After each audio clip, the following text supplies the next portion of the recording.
And here is a very interesting, let me just sideline a little bit into a little piece of Marxian theory. I like to do this, there's a kind of thing. Every now and again you go off and you say, oh, in volume 2 of Capital, Marx sets up a very interesting little model of how a capitalist society might work. He says, imagine there are only two classes in society. There are capitalists and the workers. Where does the demand come from in that society? Well, the demand comes from the capitalists paying workers, who then spend their money on goods, and the demand comes also from capitalists buying means of production. So the total demand is means of production plus the wage bill. What is the total supply that the capitalist creates? Well, the capitalist puts all of that to work and actually creates a surplus at the end of the day, which is called profit.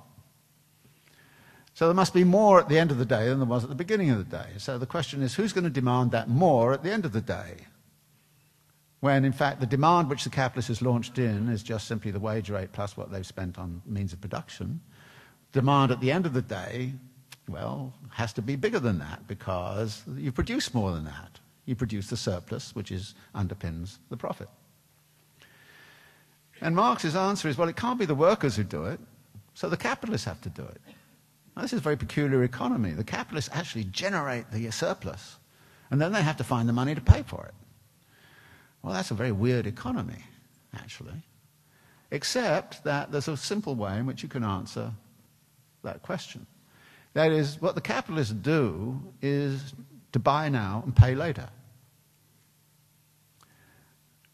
And what they do is they actually launch further production the day after. So it's the expansion of the system the day after that mops up the expansion of the day before. And you need enough money to do that. Now, in Volume 2, Marx doesn't really explain this very well, but in Volume 3, when you introduce kind of stuff about, you find out that the gap between yesterday and tomorrow is filled by the credit system. So that actually buying now and paying later is like issuing IOUs. Well, that's what you do. And the IOUs then become larger and larger and larger as time goes on.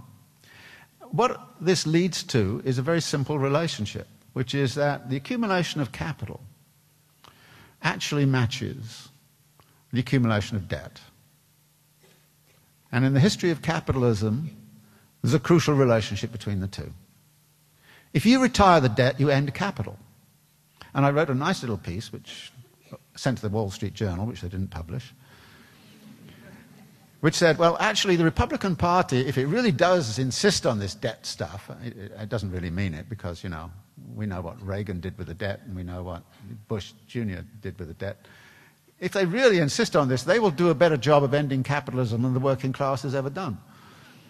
Because if you end debt and you end the expansion of the debt economy, you end the possibility for the accumulation of capital. That is, capitalism is over.